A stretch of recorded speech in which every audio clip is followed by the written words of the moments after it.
Hi friends, నేను మీ ఇమ్రాన్ని. మరి ఈ వీడియోలో మనము ఏపీడిఎస్సి మరియు తెలంగాణ డిఎస్సికి సంబంధించిన టీజీ తెలంగాణకు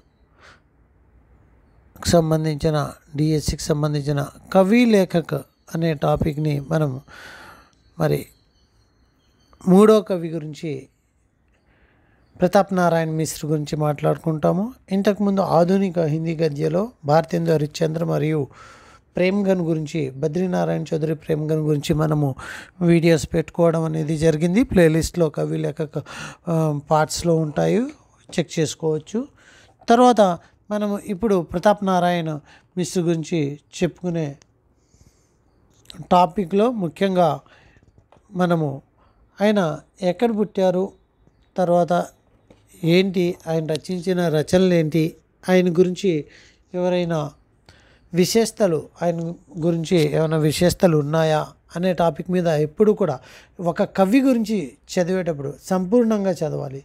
ఆధునిక హిందీ निर्माताओं में से श्री प्रताप नारायण मिश्र एक बहुचर्चित रचनाकार हैं,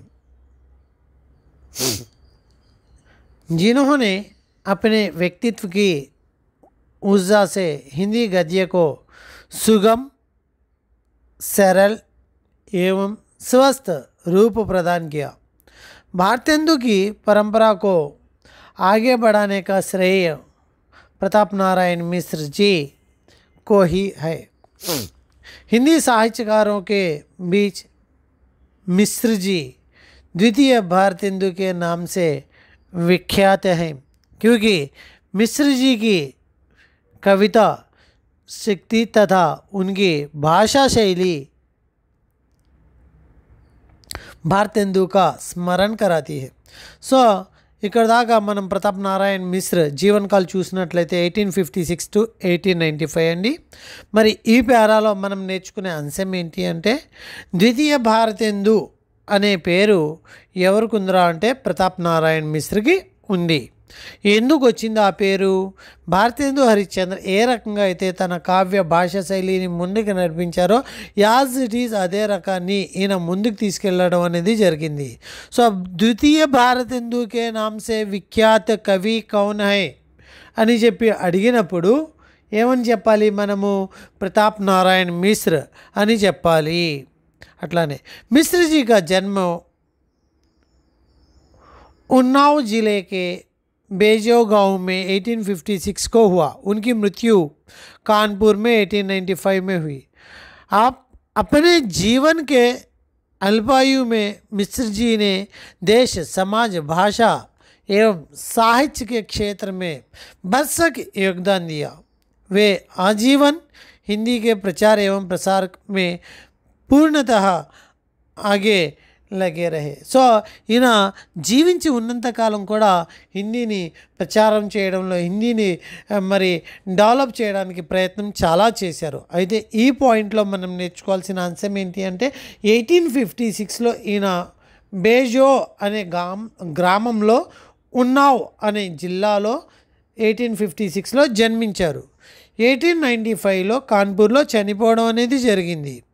ఇది సో ఇప్పటి వరకు మరి ప్రతాప్ నారాయణ మిశ్ర గురించి మనము నేర్చుకున్న ముఖ్యమైన పాయింట్స్ ఏంటి అంటే, ద్వితీయ भारतेंदु के नाम से विख्यात कवि प्रताप नारायण मिश्र. इनका जीवन काल 1856 बेजो गांव में एवं उन्नाव जिले में हुआ था.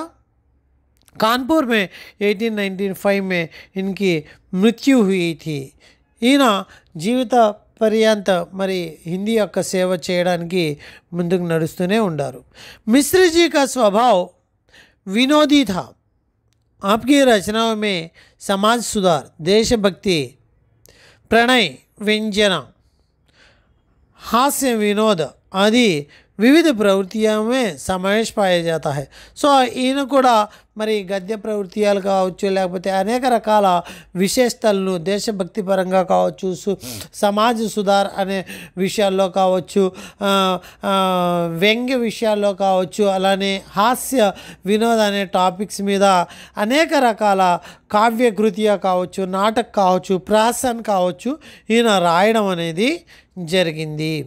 विभिन्न प्रकार की सामाजिक कुर्तियों और बाहरी आडंबरों का खंडन करते हुए आर्थिक विषमता और अंग्रेजी शोषण आदि विषयों का ग्रहण कर अपने उच्च कोटि को कविताएं लिखी है। सो ఇక్కడ దాకా అంతా అంటే మనం ఒకటి ఆయన ఏ టైప్ ఆఫ్ రచనల్ని రచించారు, ఏ టైప్ ఆఫ్ రచనలు రచించారు ప్రతి ఒక్కరి గురించి అని కాదు, కొన్ని ఇంపార్టెంట్ కవుల గురించి అవి గుర్తుపెట్టుకుంటే చాలు।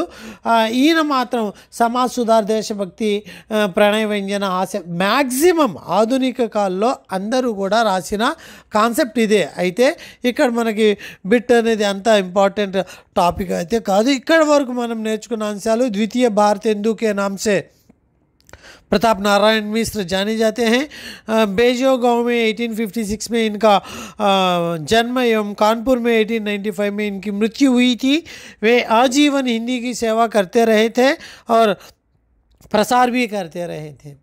మరి ఈయనకు సంబంధించిన ఇంకా అంశాలు ఏంటి? మిశ్రజీ के रचनाएं प्रक्रिया आरंभ लावनी लेखन से हुई थी। इनका आरंभ అంటే లావణి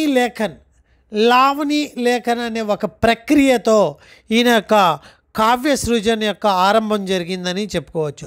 साहित्य सृजन का क्षेत्र आपका बहुआयामी रहा।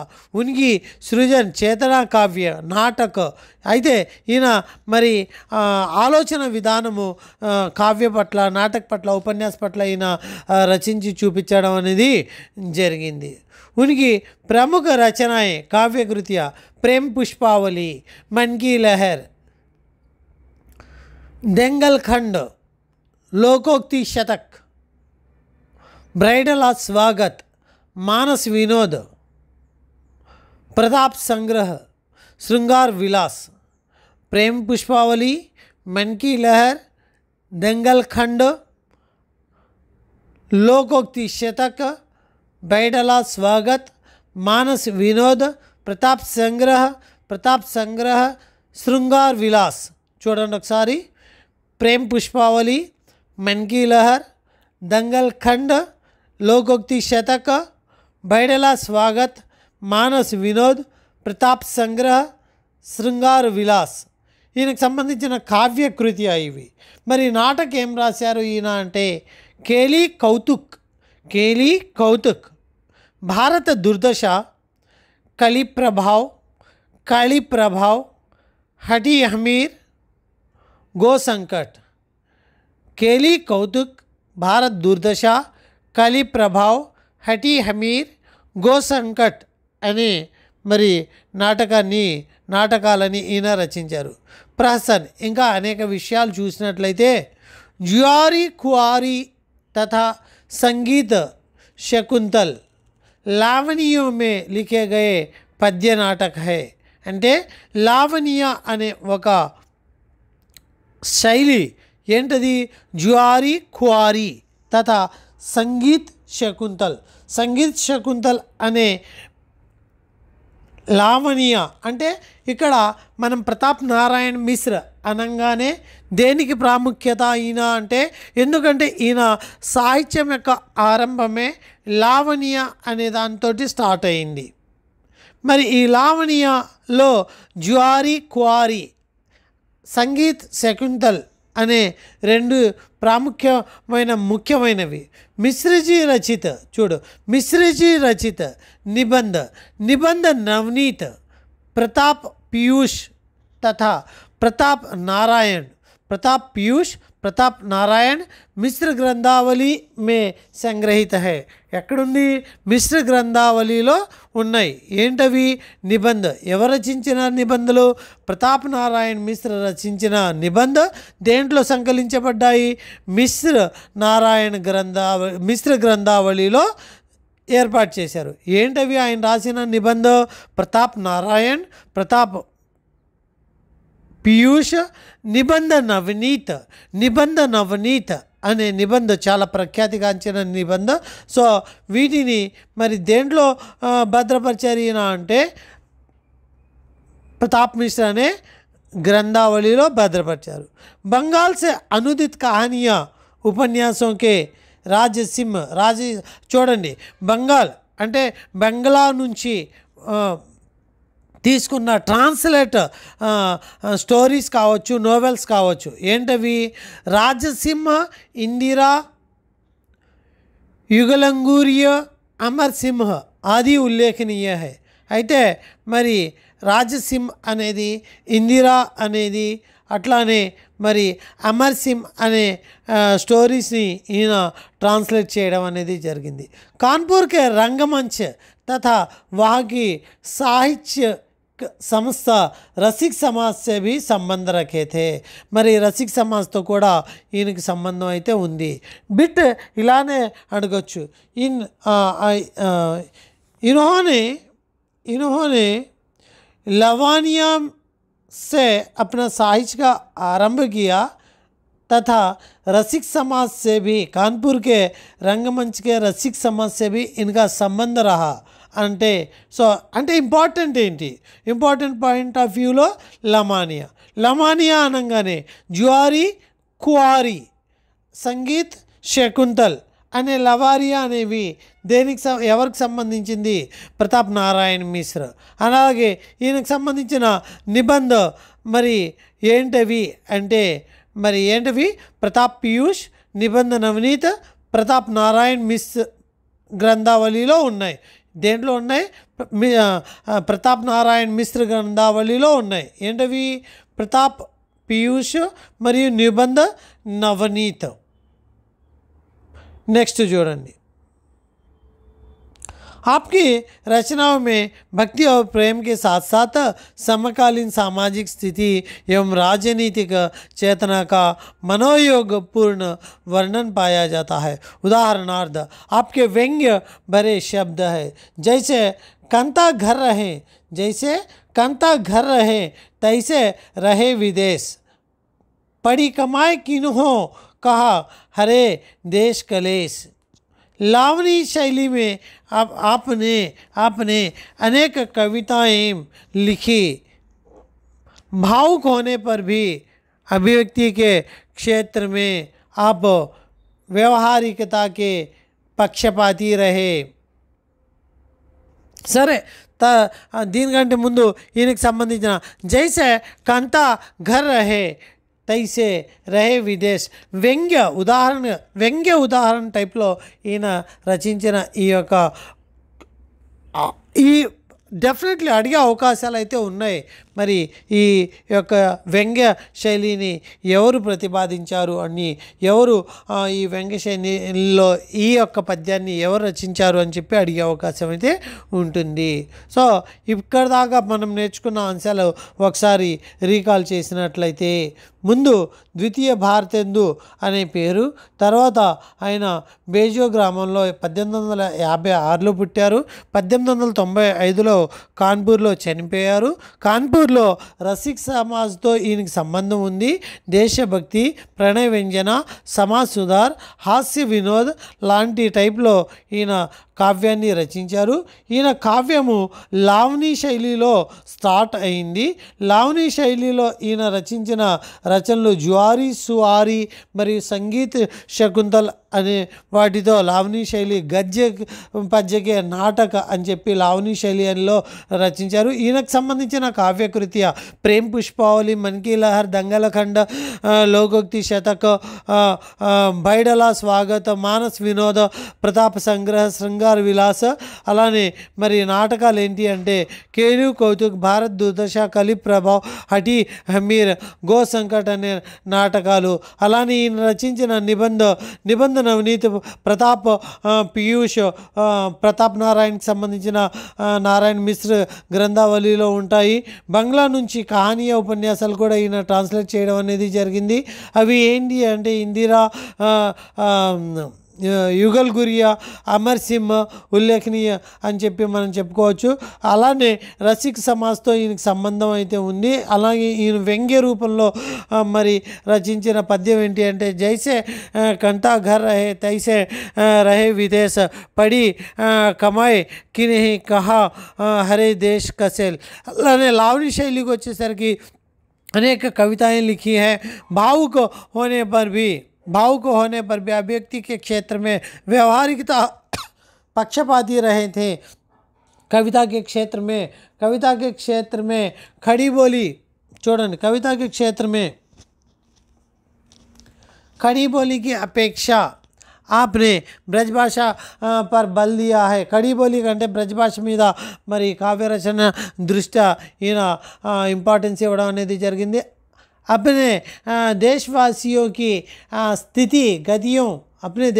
की स्थिति गतियों का यथार्थ चित्रण करने, नया हिंदी प्रचार प्रसार एवं राष्ट्रीय चेतना भरने एवं मदाशय से 1883 में ब्राह्मण पत्रिका का प्रकाशन प्रारंभ किया है.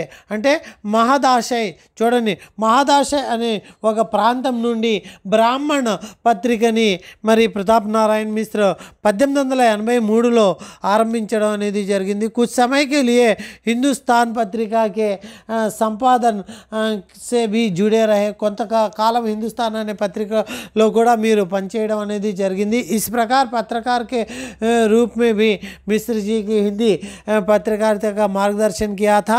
निबंध साहित्य के क्षेत्र में చూడండి, निबंध साहित्य के क्षेत्र में आप आत्मव्यंजक निबंधों के जन्मदाता रहे थे.